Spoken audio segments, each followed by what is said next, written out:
दोस्तों, चाहे वो शादी की पार्टी हो या दोस्तों की महफिल हो, आपने रॉयल स्टेज का नाम तो जरूर सुना होगा।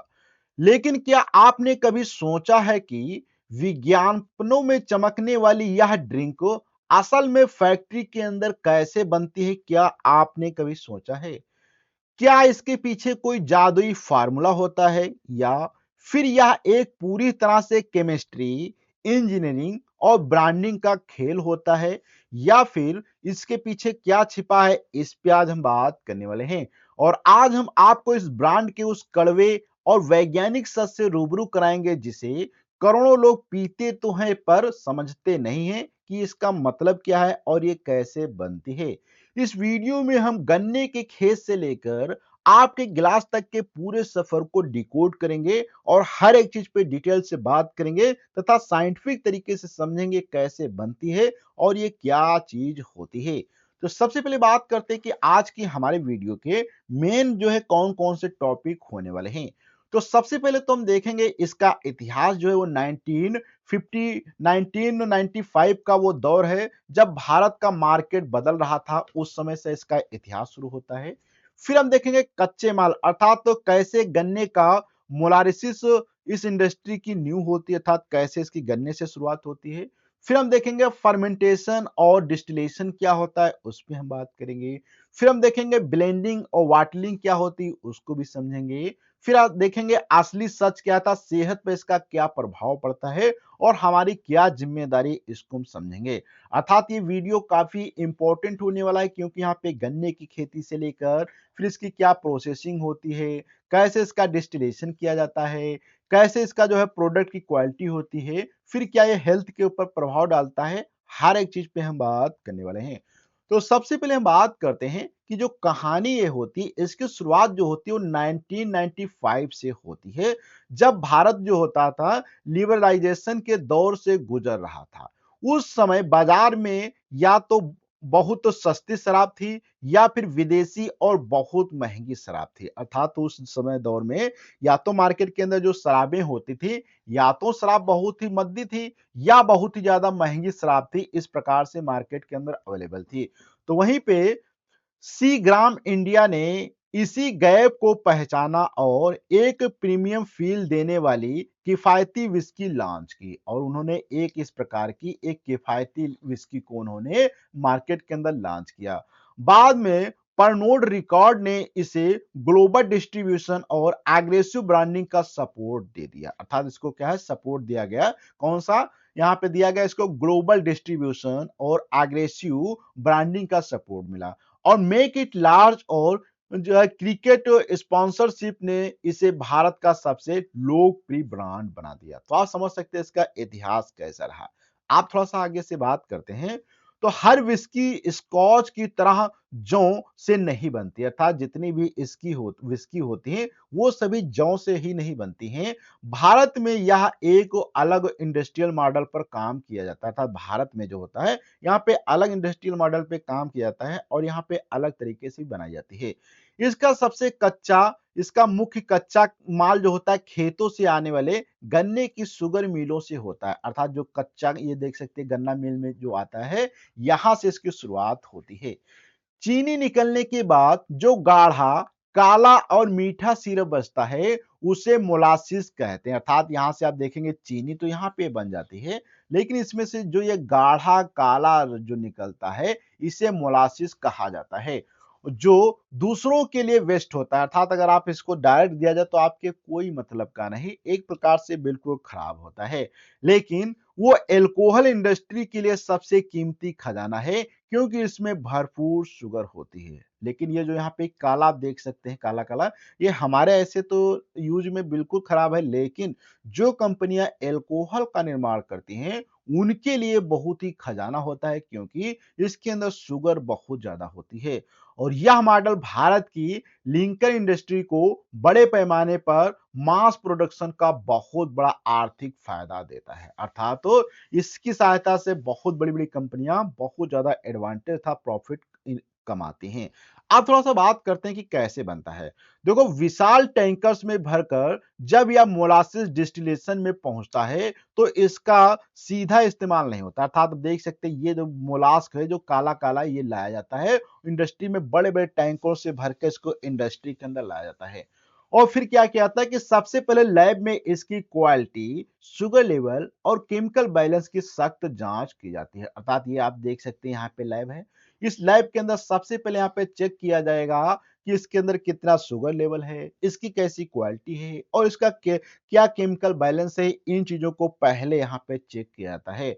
और थोड़ी जो सी अशुद्धि अगर इसमें पाई जाती है तो पूरे बैच को ही खराब यहाँ पे कर दिया जाता है। अर्थात यहाँ पे अगर कोई भी एक अशुद्धि पा जाए तो इसको क्या है, पूरा का पूरा बैच, अर्थात मान लो एक पूरा टैंकर लाया गया, उस टैंकर को जांच किया गया, अगर उसमें अशुद्धि मिलती है तो पूरे टैंक को ही रिजेक्ट कर दिया जाता है।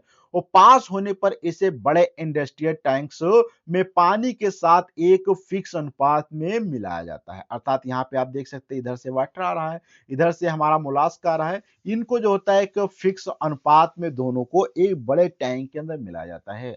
ज्यादा शुगर रिएक्शन को धीमा कर देगी और कम शुगर से एल्कोहल कम बनेगा, इसलिए परफेक्ट बैलेंस यहाँ का असली खेल होता है। अर्थात तो अगर ज्यादा शुगर हो जाएगी तो रिएक्शन स्लो हो जाएगी, अर्थात पानी और यहाँ पे मोलास का एक निश्चित अनुपात बहुत ज्यादा इंपॉर्टेंट होता है एल्कोहल बनाने के लिए।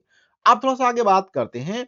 अब इस मिश्रण में एंट्री होती है सबसे जादुई और जीवित तत्व जिसे हम ईस्ट कहते हैं। अर्थात अभी तक जो हमारा हमने मोलास को वाटर को एक जगह कलेक्ट किया था, अब इसके अंदर एंट्री होती है ईस्ट की, जिसके अंदर जीवित तत्व होते हैं।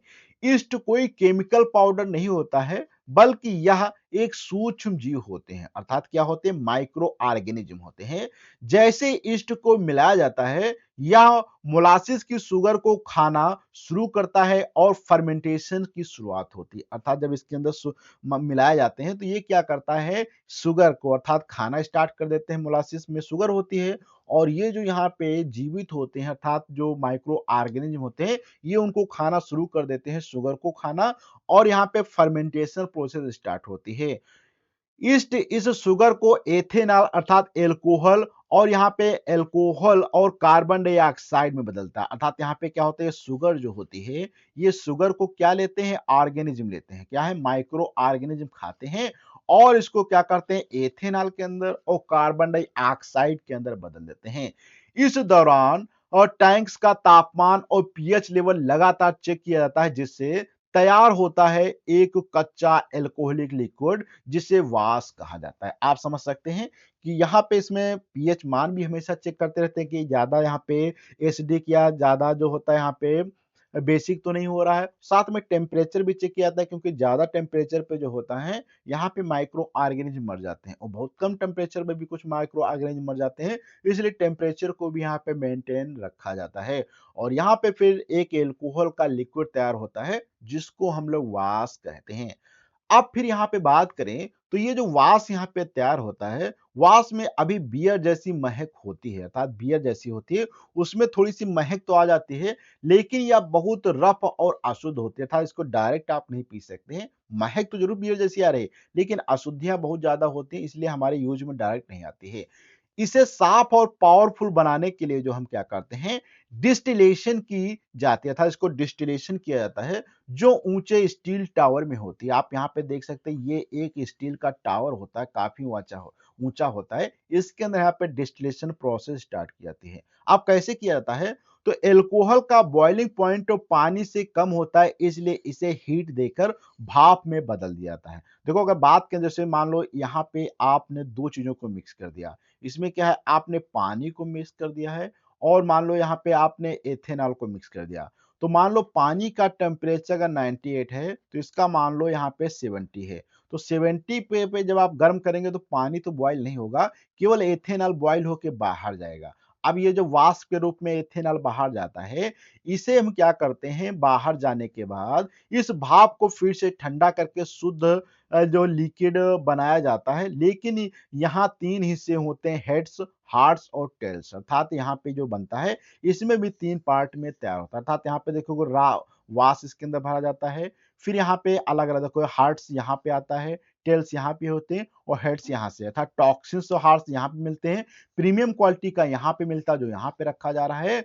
यहाँ पे आप देख सकते हैं इधर। ये जो होता है हेड्स होता है, जहाँ पे टॉक्सिक चीज़ें प्राप्त होती हैं जहरीली टाइप से। हार्ट्स प्रीमियम क्वालिटी के यहाँ पे मिलता है और लास्ट में यहाँ पे जो होता है मड्डी अर्थात बहुत ही कचरे जैसा यहाँ पे मिलता है।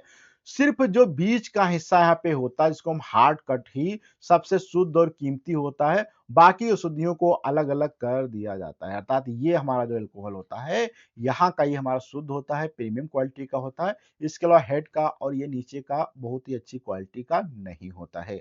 अब थोड़ा-सा आगे बात करते हैं, तो डिस्टिलेशन से स्ट्रॉन्ग अल्कोहल तो मिल गया पर असली स्वाद ब्लेंडिंग से आता है। अर्थात स्वाद इसमें क्या होता है जब इसमें कुछ और चीज़ें मिलाई जाती हैं। अर्थात तो अल्कोहल तो मिला है लेकिन अब इसमें स्वाद नहीं आएगा।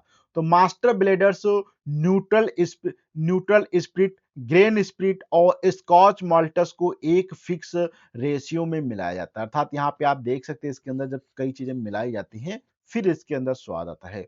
उनका काम यह सुनिश्चित करना है कि मुंबई हो या दिल्ली, हर बोतल का स्वाद बिल्कुल एक जैसा हो।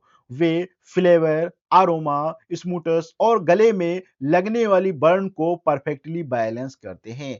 यही वह सेंसरी इंजीनियरिंग है जो एक आम लिक्विड को रॉयल स्टैग्स की पहचान देती है। आप समझो पहले जो बन रहा था वो तो हर एक कंपनियां बनाती हैं, लेकिन ये जो स्टेज यहाँ पे अब बन रही है जिसमें मिलाया जाता है, यही क्या होता है रॉयल स्टैग यहाँ पे बन रहा है क्योंकि यहाँ पे अलग-अलग चीज़ों को मिलाते हैं। अल्कोहल तो बहुत सारी कंपनियाँ बनाती हैं, लेकिन अल्कोहल के बाद जो यहाँ पे रॉयल स्टैग बनता है, उसमें सभी चीज़ें यहाँ पे जैसे फ्लेवर, अरोमा, स्मूथनेस ये सब चीज़ें मिला के ही यहाँ पे बनाया जाता है।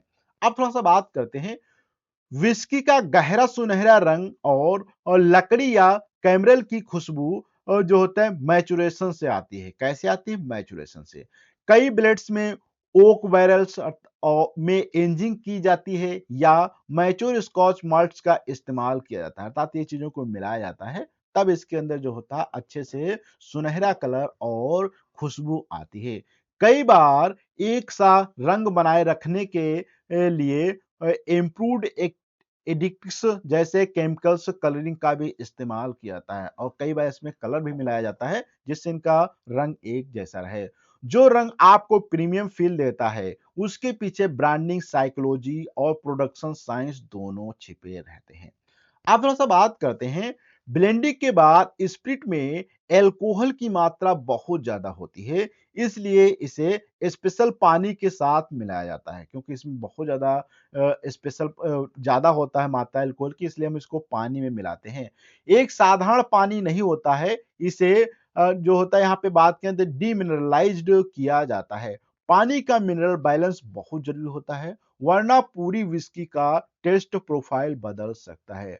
फाइनली इसे मल्टीपल डिस्टिलेशन से गुजारा जाता है ताकि हर बोतल में लिक्विड क्रिस्टल क्लियर दिखने लगे। अब थोड़ा सा आगे बात करते हैं तो यह एक लिक्विड बॉटलिंग प्लांट में जाता है जहां विशाल मशीनों से हर घंटे हजारों बोतलें पैक होते हैं बॉटलिंग पैक होती है यहाँ पे आता है केमिकल्स उसके बाद यहाँ पे बोतलों में पैक होना स्टार्ट करता है बोतलों को साफ करना मशीन से सटीक मात्रा में भरना और कैप सील करना सब पूरी तरह से ऑटोमेटिक होता है यहाँ पे कोई इंसान की जरूरत नहीं है था बोतल भी ऑटोमेटिक मशीन साफ होगी बोतल भरी भी जाएगी फिक्स मात्रा में भरी जाएगी उसके ऊपर कैप भी लगाई जाएगी ये सभी ऑटोमेटिक मशीन के जरिए होते हैं हर बोतल पर बैच नंबर और एक्साइज डिटेल्स प्रिंट होती है क्योंकि यह एक भारी टैक्स वाली और रेगुलेटेड इंडस्ट्री होती है प्रोडक्शन जितना साइंस है अर्थात प्रोडक्शन जितना साइंस है उतना ही लॉजिस्टिक और सरकारी पॉलिसी का भी खेल है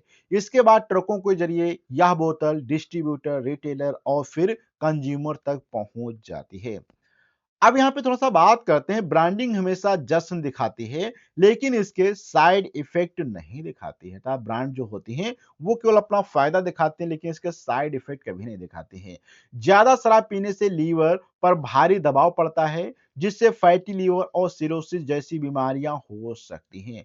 इसके अलावा ब्रेन फंक्शन स्लो होना डिप्रेशन और हार्ट की समस्याएं भी इसके बड़े सच हैं। और डब्ल्यूएचओ और मेडिकल एक्सपर्ट मानते हैं कि इसका कम इस्तेमाल ही बेहतर हमारे लिए होता है, अर्थात ज़्यादा ज़्यादा अल्कोहल हमें नहीं लेना चाहिए। सेफ लिमिट जैसी कोई चीज़ रिस्क फ्री नहीं होती है। कई लोगों के लिए ना पीना ही सबसे सुरक्षित फैसला होता है। अर्थात कभी लोग कुछ मानते हैं कि एक गिलास जो होता है सुरक्षित होता है लिमिट के में, लेकिन ऐसा नहीं है। अगर आप पीते हैं तो आपको कहीं न कहीं नुकसान तो ज़रूर पहुँचाएगा। अब थोड़ा-सा बात करते हैं, तो दोस्तों अगली बार किसी भी चमकती हुई व्हिस्की की बोतल को देखें, तो उसकी पूरी जर्नी को आप ज़रूर याद करें कि कैसे जो है वो तैयार होते था। पहले यहाँ पे गन्ने को यहाँ पे फैक्ट्री में लाया जाता है। उसके बाद जब पीते हैं तो ये हमारे स्वास्थ्य पर और साइकोलॉजी पर भी काफ़ी ज़्यादा फ़र्क डालता है। गन्ने के खेतों से शुगर मिल, फर्मेंटेशन टैंक से डिस्टिलेशन टावर और ब्रांडिंग से लेकर आपकी सेहत तक का पूरा आप ये कहानी ज़रूर समझें कि कैसे बनती है, ये हमारे स्वास्थ्य पे क्या फ़र्क डालती है। या सिर्फ़ एक प्रोडक्ट नहीं, बल्कि मॉडर्न इंडस्ट्री, केमिस्ट्री और कंज्यूमर साइकोलॉजी का मिला-जुला रूप है।